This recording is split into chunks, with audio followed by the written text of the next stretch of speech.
Beating the odds, pushing the limits, never giving up. For most of us, these are inspirational quotes that get us through those tough days.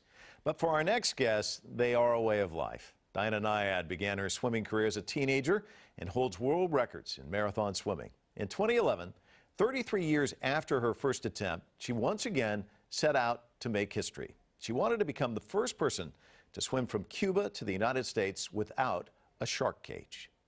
33 years ago, I stood on a beach close by here and looked out at a giant sea. And we had no choice. It was the day to go, and we went, and I went for 42 hours the wrong way and didn't make it. That second attempt was cut short after several hours in the water due to strong currents and winds that caused her to veer off course. 2 years later, at the age of 64 and in her fifth attempt, Diana Nyad accomplished her goal, reaching the Florida beach some 53 hours after diving into shark-infested waters off the coast of Cuba. With her team and the world record, Diana Nyad had fulfilled a 35-year-long dream and defied nature, the elements, and most of all, the odds. We should never, ever give up.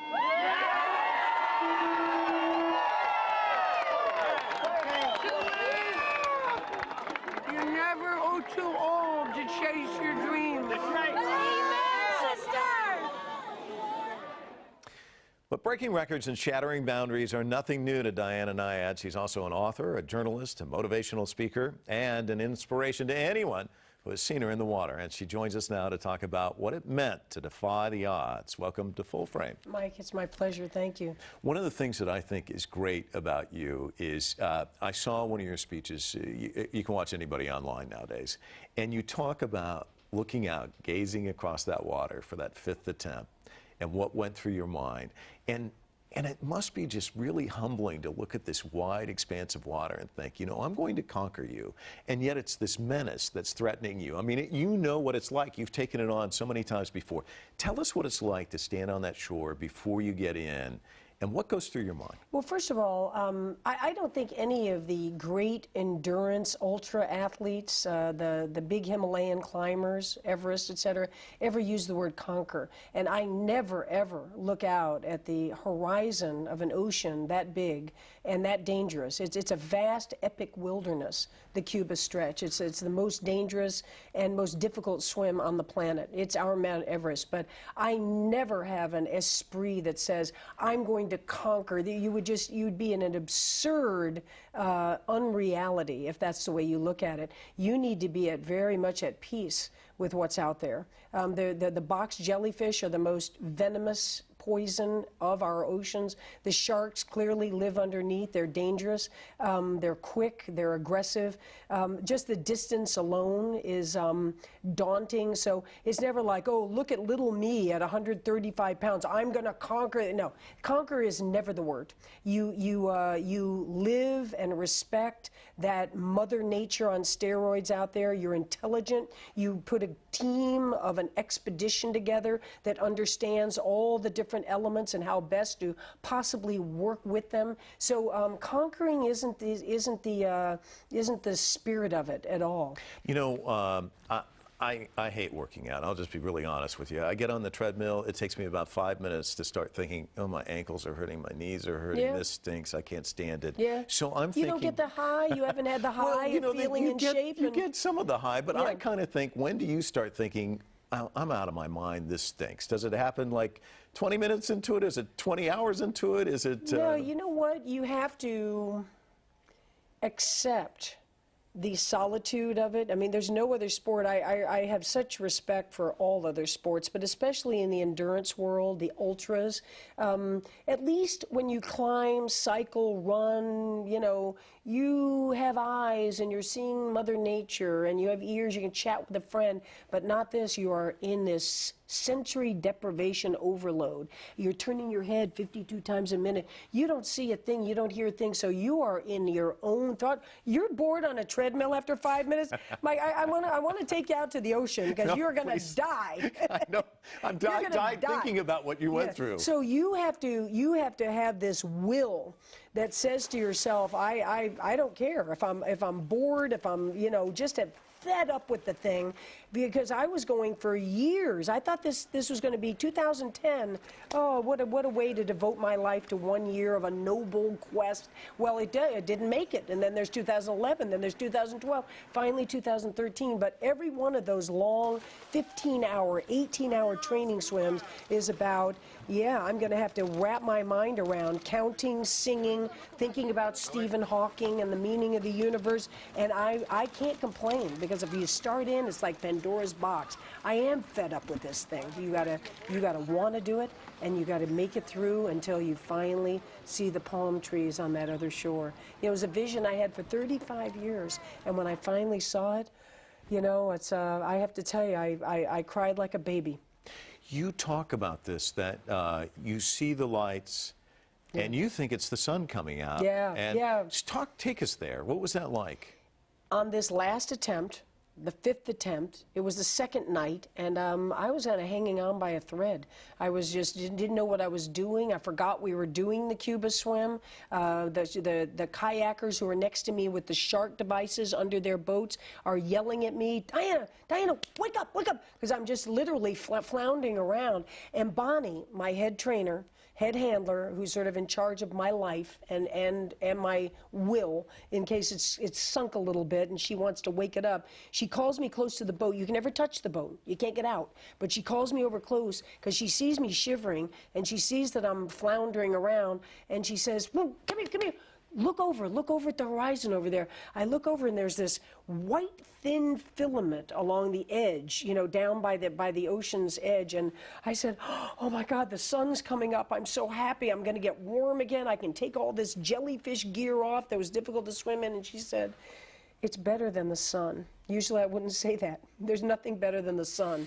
But she said, in this case, those are the lights of Key West. Now, mind you, we had 15 more hours to swim, it turns out, but it didn't matter. Once we saw those lights, that was the emotional end, you know.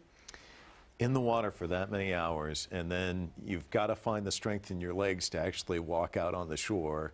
And then you also talk about how, I forget who it was, somebody said, "I don't know that she can talk."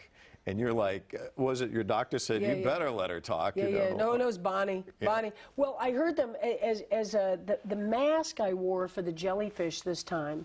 It was difficult to swim in. I was so grateful for it, and I kind of hold it tenderly, like it was my savior, because I never would have gone again if we didn't have some answer, full answer to the jellyfish.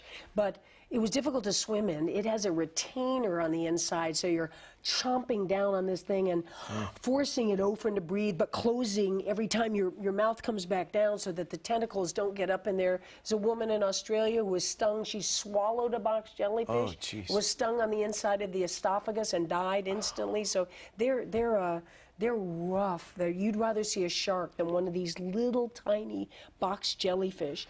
They're deadly. That's usually a fatal sting. Very few people live through them.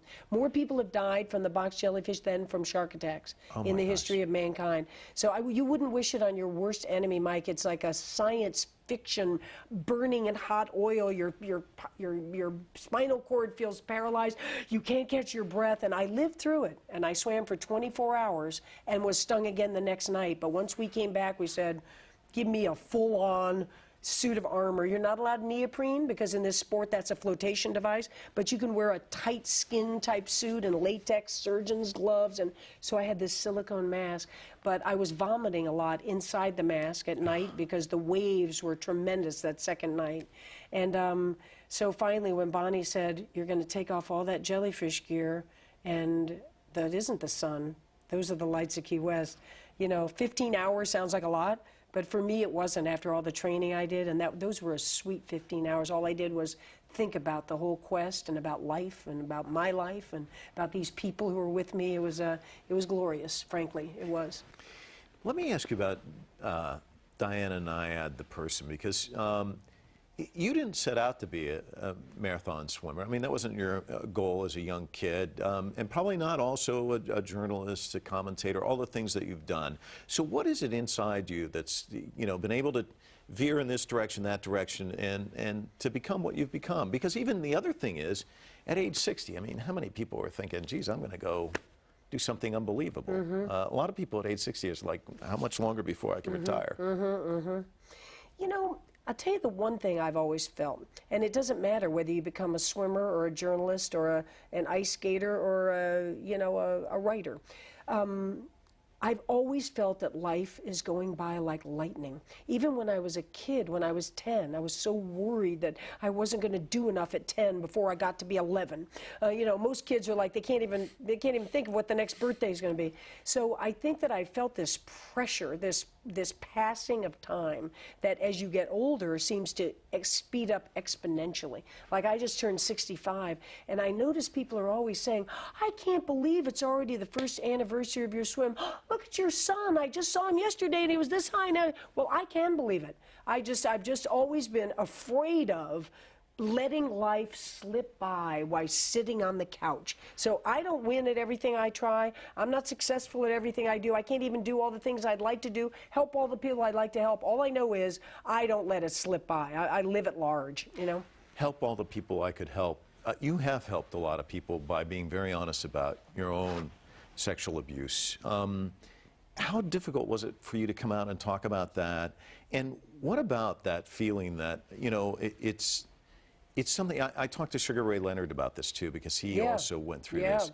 And he said, the thing is, when somebody who has a platform like yourself talks about it, it kind of gives permission to some of these other people who've kept it bottled in to kind of also come up. And he said he's heard from so many people what a difference he's made. And I'm sure you must hear those kinds of stories too. I think honestly, Mike, that I'd like to think that I've inspired many more people other than the sexual abuse issue of just being that perseverant person who doesn't give up. The Cuba swim for me was never about sports. Even when I was younger, when I tried it, all the other swims were. Manhattan Island, I want to set the record. This swim was never about Hall of Fame or sports activity. It was about character.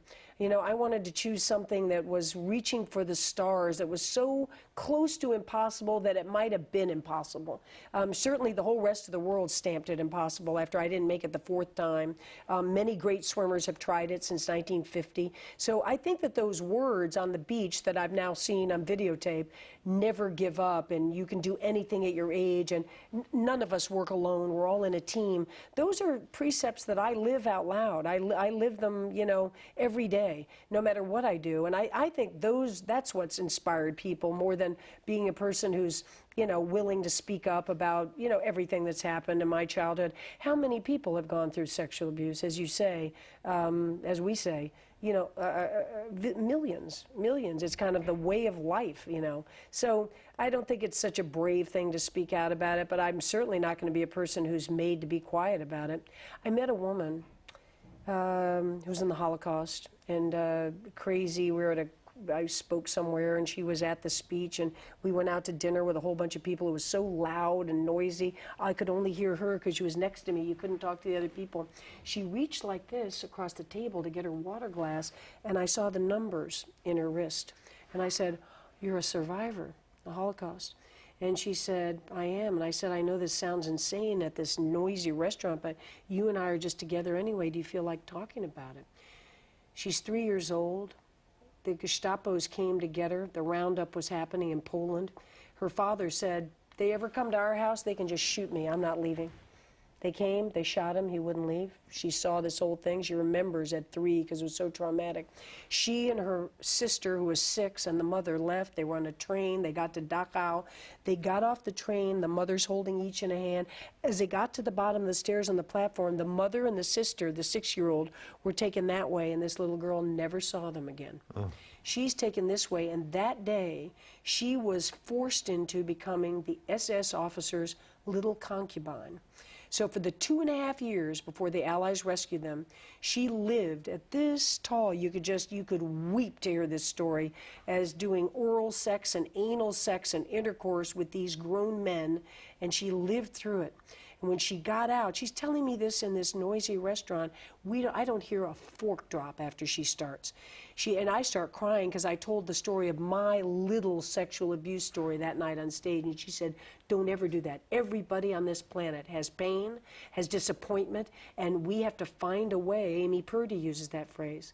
We have to find a way through whatever our obstacles is if you want to live a good life. So I said to her, how did you, after living that? She said, I got adopted by a family in Paris. The mother, first day there, takes me out. I'm 6 years old, into the garden. She holds me. She knows I've lost my mother, my sister, my father, but she doesn't know the other story. And I start to tell her because she says, you need to speak it out. Tell me every detail of what happened to you in that Dachau camp. And she spoke it out, all of the rough, graphic words. And that mother held her close and she said, listen to me. You may not believe this today, but life is beautiful. And you're going to live a beautiful life. And all you have to do is take that dark story, stuff it down, and it will live in your soul forever. But don't live it on your skin, because you are going to embrace the sunrise every day. And she did. And I tell you something, nothing helped me more. In my evolution out of that disgusting sexual abuse I went through as a kid, which is wrong and it's heinous, and these people should be, locked up, I don't live it on my skin. I'm a pretty happy, confident, together person for having gone through sexual abuse. Was there somebody in your life that did that for you? Was No, there somebody who it ever wasn't helped? until I met that woman. Yeah. I was afraid to tell my mother. My mother was so embarrassed. She was a French formal woman, didn't want to hear about it. When she had Alzheimer's later in life, she said to me all the time, I was a bad mother, wasn't I? And I said, no, you weren't, Mom. You were the best mother in the world. We forgave each other. But most families go through the same thing. Somebody's there not to protect you, and then they forgive each other later. It's a very common story, You talked about your desire to get back in and tackle this swim. You said you wanted to become a person you could admire, which Yeah. I think is interesting, because I think prior to 60, it'd be very easy to admire you. I mean, I think you're admirable, everything you've done. So what made you say that? Well, I guess when you put it that way, everything you've done, but I don't know about you, but as I get older, that list, if we took out a legal pad and say, what have you done? What are the degrees you've earned, and what awards have you won, and whatnot? Those mean very little after a while. You're just a human being, and interacting with humanity. And so I think the question, and I'm always quoting the Mary Oliver, the poet, because she asks the question to me in the most direct, probing way, and that is, so what is it you're doing with this one wild and precious life of yours? And that's another way of my saying, am I the person I can admire? So I don't admire myself because I'm in the Swimming Hall of Fame. I admire myself if I'm listening to other people and I have compassion and I've got the energy to go help my neighbors if they're in trouble. That's a person you could admire, not a person who's,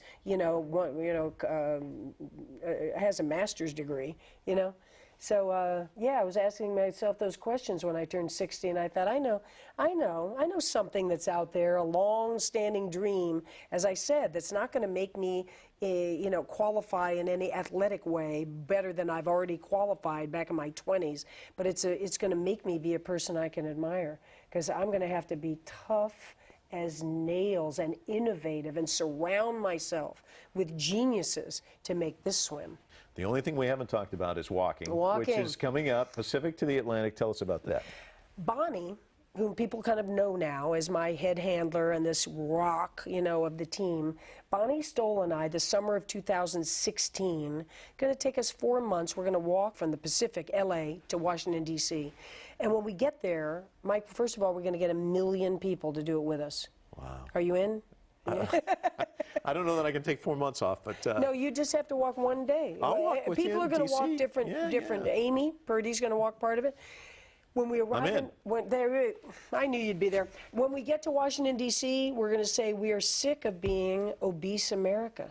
We're making ourselves sick. We have children with diabetes at egregious numbers. We're going to become a nation of walkers. We're just like the Chinese do Tai Chi every morning in the rice fields. We're going to walk. We're going to walk after dinner. We're going to walk to work. We're going to walk at lunch. Rural, suburban, city, urban America, we're going to walk. And in the next decade after that, we're going to see all those numbers of obesity, et cetera, come down. So I'm sort of leading the exodus to walk cross country and become walkers. I've got one final question, because I have to ask it. When I go to the beach and I look at the ocean, I'm sure I look at it far differently than you do. I mean, you've spent so much time out there, and you know more about the ocean than the rest of us. How do you see it when you go and take a leisurely walk on the beach? No one's ever asked me that question, but it's literally deep. I've got a friend named Ed Vistiers who's climbed Mount Everest a number of times without oxygen, and he says when he's at the base and he looks up, it's his teacher. He's learned all the valuable lessons of his life on that mountain. And when I look out, at any ocean, but particularly from Florida to Cuba, and I was just there, Cuba to Florida, both ways, I look out and I'm just so filled with gratitude about what that deep, dangerous, and beautiful azure ocean taught me. Yeah, my teacher.